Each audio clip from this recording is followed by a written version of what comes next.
Hello everyone, welcome to the course Geotechnical Engineering 2. So in this module number 5 and lecture number 8, we will be discussing on the well foundations. Okay, so before that, let us now look at the course outline of this unit 5. So initially we have discussed the pile foundation and what do we mean by pile foundation, and then we have understood what do we mean by the load carrying capacity. So we have discussed this load carrying capacity in case of piles as well as the pile groups, and we have understood the different formula that are used for understanding the load carrying capacity. So initially we have understood the static formula, and then we have understood the dynamic formula, and then we have understood the pile load test, okay, for determination of bearing capacity and the influence of penetration test also. Later we have understood what do we mean by the negative skin frictions, and we have understood the settlements in case of pile as well as pile groups. So today we will be discussing about the well foundations. So well foundation is one of the another type of the deep foundation. Okay, so let us proceed into the lecture now. Coming to the introduction part. So well foundations are used in India since the earlier days, and if you look at the normal example, Taj Mahal is one of the great construction that is constructed on a well foundation. Okay, and well foundations are classified as deep foundations. Okay, and the main difference between this well foundation as well as pile foundation is that pile foundation is flexible like a beam under horizontal loads. Okay, and the well foundations are such foundations which undergo this rigid movement under any type of load. Okay, rigid movement under any type of loading. Apart from that, so these are classified based on the shape.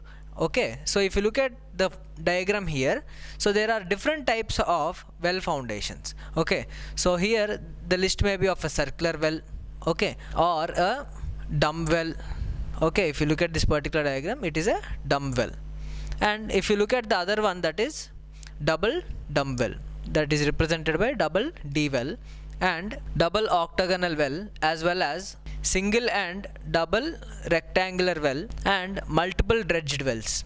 Okay, so these are some of the different classification of well foundations. So depending upon the shape, these are classified in this manner. Okay, now let's just proceed to the other one, that is classification based on the material used for construction. Okay, so here, so these are classified based on the material, either it may be of a wood type or a steel type or a reinforced concrete structure. Okay, and if you look at the advantages here, the first one is it has a larger diameter compared to that of the pile foundation, and hence these can be extended up to larger depth also. Okay, and apart from that, these are similar to that of piles, but these are generally shorter in length. Okay, so when the bearing stratum is of a very shorter depth, then you may go for such type of well foundations. Okay, now, so other one, as I've stated, if the bearing capacity of the soil is in between 3 to 7 meter, then you may go for such type of well foundations.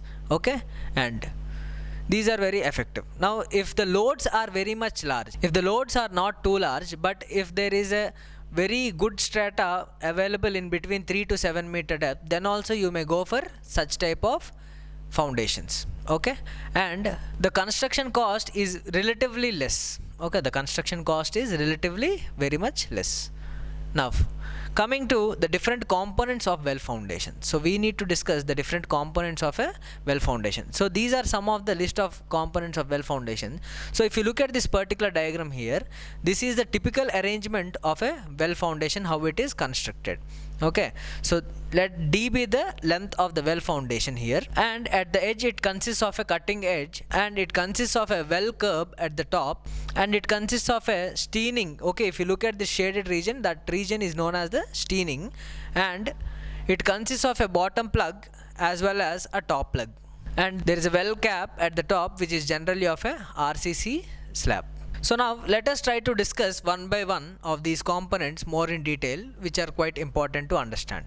So coming to the first one, that is well curb. So coming to the well curb, so the well curb is generally designed for supporting the weight. Okay, it is designed for supporting the weight of the well with a partially support, okay, at the bottom of the cutting edge, with a partial support at the bottom of the cutting edge.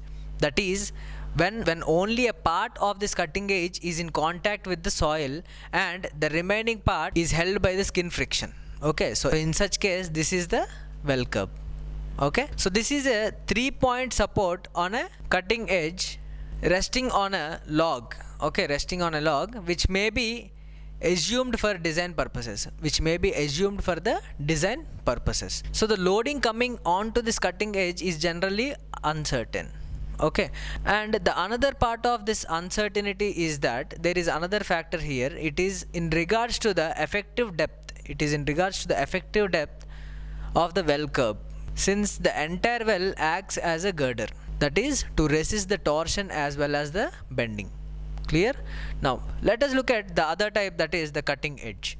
So here the cutting edge should have a sharp edge, okay, at a certain angle as practicable for the knifing purpose. Okay, so this is done to resist the various stresses induced by these boulders as well as other number of blows given, okay, as well as certain blasting techniques, etc.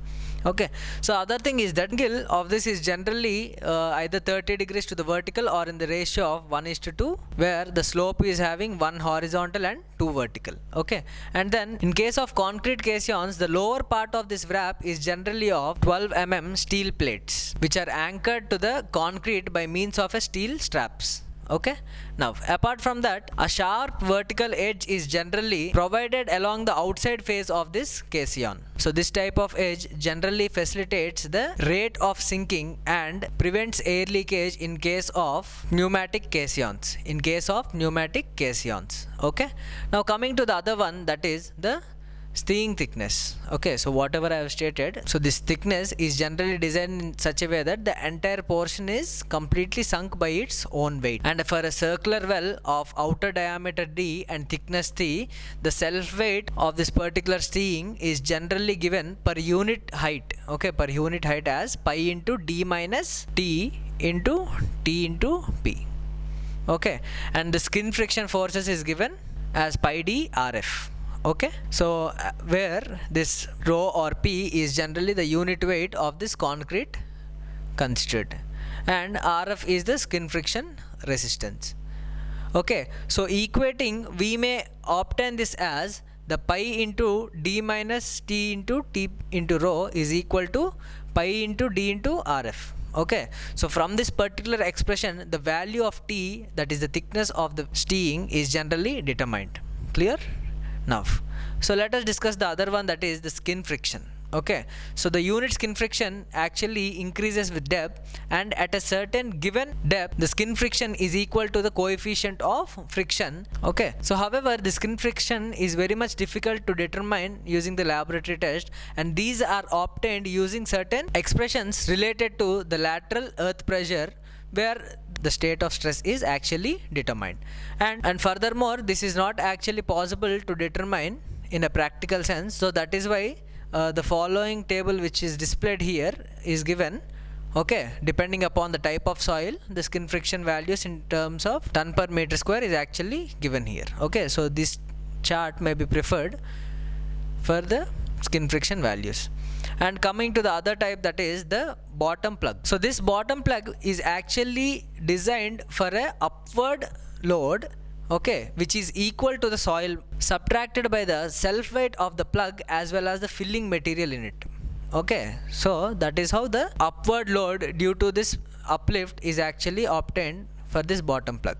And the bottom plug is made up of an bowl shaped structure because it has to support the inverted action. And generally the underwater concreting has to be carried out for such type of structure, and there is no reinforcement that is provided for this type of structure, and this is designed as a thick plate subjected to unit bearing pressure. Okay, it is designed as a thick plate subjected to unit bearing pressure, and this is designed under the maximum vertical load that is coming on to this particular type of structure from the vertical walls. Okay, now so apart from that, based on the theory of elasticity, okay, the bottom thickness, okay, the bottom plug thickness is obtained by using these expressions for a circular well as well as a rectangular well. So these expressions may be used. Clear? So that's it for today. I hope you have understood very well. So this is the end of our lecture in module 5. Thank you very much. Have a nice day.